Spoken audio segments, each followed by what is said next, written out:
Good morning. Tara mag-layout and design na tayo ng ating prayers for the GC guys. Today is 16 November 2023. So basa muna tayo ng ating ilalagay na prayers. Yung repost prayers muna unahin natin, yung last year para mabilis. Paki-zoom na lang mamaya guys ha. Katulad dito sinozoom ko kasi nga maliliit. Ini-screenshot ko lang kasi yan.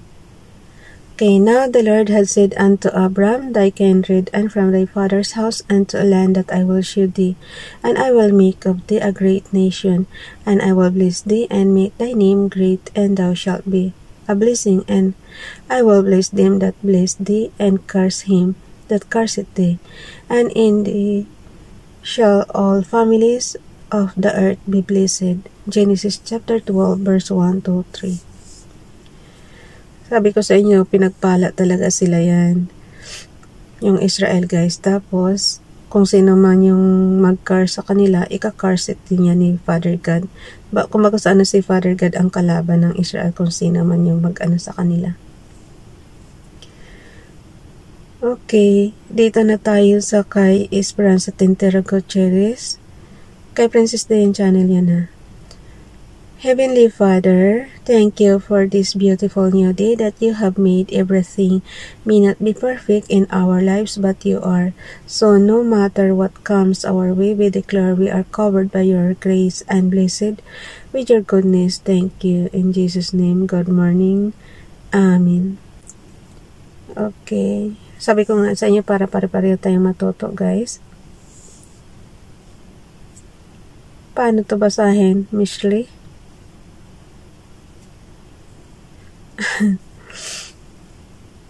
Okay. Pakinggan ko nga muna kung paano basahin to. Ano kasi guys, diba pagka Hebrew, ano ba yun yung ano natin? Ay, nawala. So, basta yun na lang.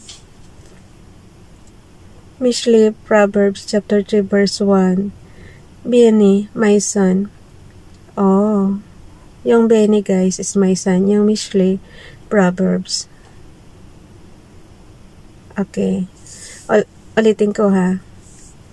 So, Mishle, Proverbs chapter 3 verse 1. Beni, my son, forget not my Torah, but let thine live keep my mitzvot. So, anuhin nyo na lang ulit yan guys.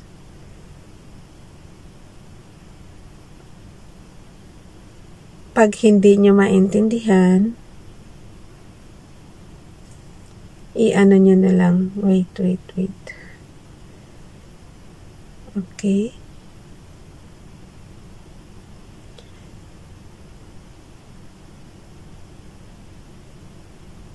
Chapter 3 verse 1, diba? So, i-ano nga natin yan.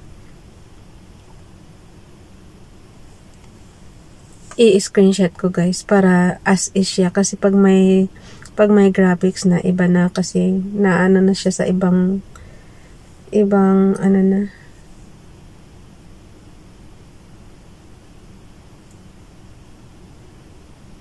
Oh, Beni, my son.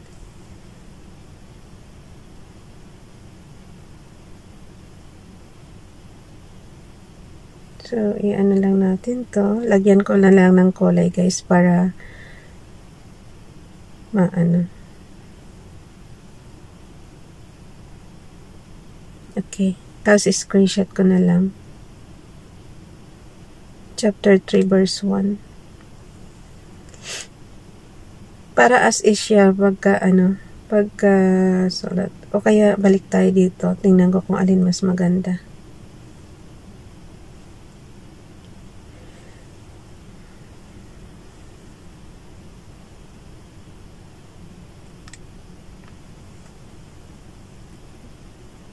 Okay, punta na tayo sa ating gallery. Basta pagka hindi niya maintindihan guys, lagi kong sinasabi, kasi nga panibagong pag-aaral natin to. Para na rin tayo nag-aaral ng Hebrew language. Yun nga lang, syempre, para mapadali sa atin, nakatranslate sa English. So, yun. I think itong isa ang gagawin ko. So, edit ko na lang to. Okay lang na puro lang siya white. At least naman, maintindihan nyo.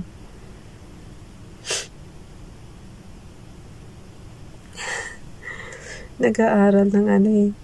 Ano ba purpose no? Para, bakit ka nag-aaral ng Hebrew language? Tinatanong ko sarili ko, guys. Para sa akin, para matuto sa ano talaga. Sa Word of God. Kasi sa kanila nag-umpisa yan eh. Okay. Mishlei, Proverbs chapter 3 verse 1. Benny, my son, forget not my Torah, but let thine live keep my mitzvot. Mitzvot.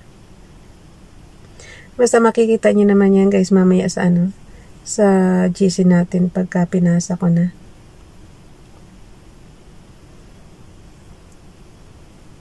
Try ko to. Edit crop.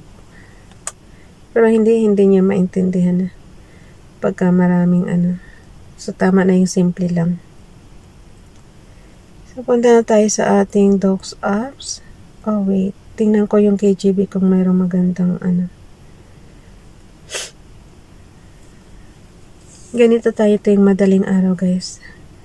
Hanap-hanap ng ano, mga prayers na ilalagay sa GC natin. So, dito tayo. Pag maganda, i-ano natin, ilagay natin. Oh.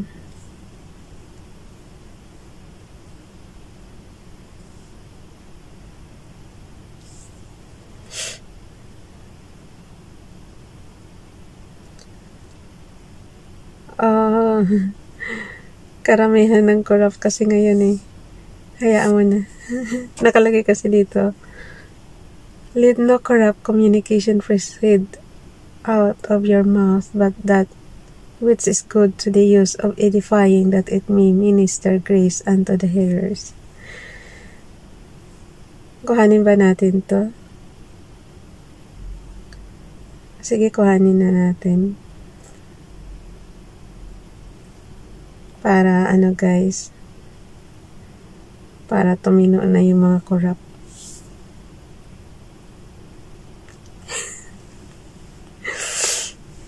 Kasi kung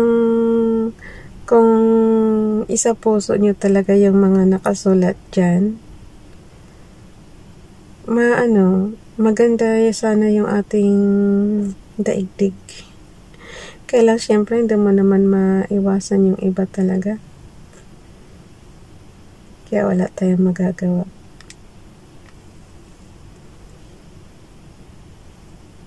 Kung sana lahat masunurin sa ano nga kaya guys no, kung wala na tayong Senado, wala na tayong mababang kapulungan, kumbaga sa ano-ano na lang, sumunod na lang lahat dito sa Bible yung pinag-uutos, yung mga batas, kaya lang talaga hindi ko sinasang-ayunan yung yung kaparusahan kasi puro kamatayan talaga yung parusa dito.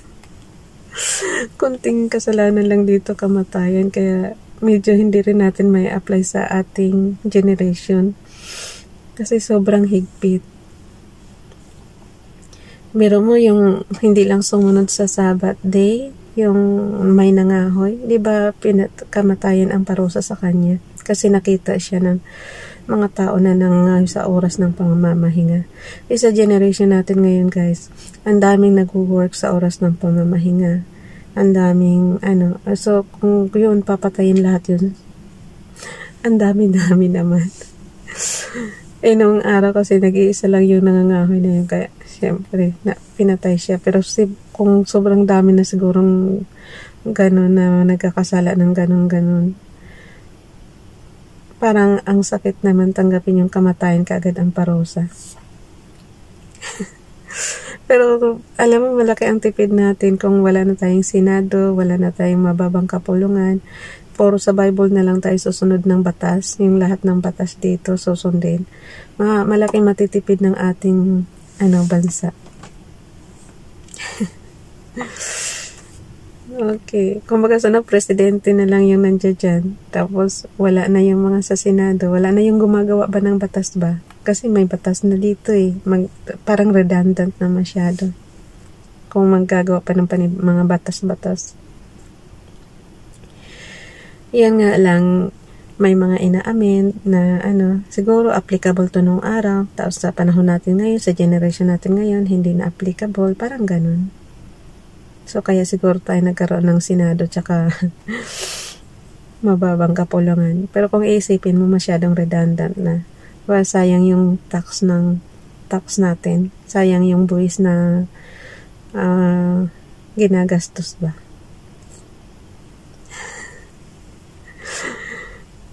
Opinion ko lang yun na. Kasi ang dami ng batas dito sa Bible, guys. Sa totoo lang, pag binasa nyo yan lahat, hindi pa natin nabasa rito yung nakita nilang libro doon sa templo ni Moises. Kung sila lang doon, mga tiga-Israel ang nakakaalam.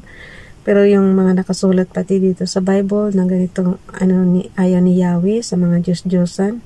Ang dami rin kaya ngayong sumusunod pa sa mga Diyos-Diyosan, sa mga revolto, sa mga kahoy, sa kung ano-ano pa. Marami rin kayang sumasamba sa ganun. Kaya, iyon ang pinakaayaw ni Father God, diba? Yung sasamba ka sa Diyos-Diyosan. So, yun. Kung susundin mo siguro yung batas noon, baka nilipol na rin ni Father God yun. Ay, nako. Kung anong ginawa niya noon sa panahon nila Solomon, ganun. Baka ganun din gagawin niya sa mga nagkakasala ngayon. Kung halimbawa na, mabuti na lang hindi tayo sumasamba sa ganun. Okay. Direct kasi tayo talaga kay Father God, guys. Huwag tayong sumamba sa mga kahoy tsaka sa mga revolto. Okay. Hanggang dito na lang. Tapos na yung oras ko. O ako na lang maglagay nito. Nabasa ko na naman eh. Tingnan ko muna kung ano yung font natin gagamitin. So, punta tayo sa ating Docs apps.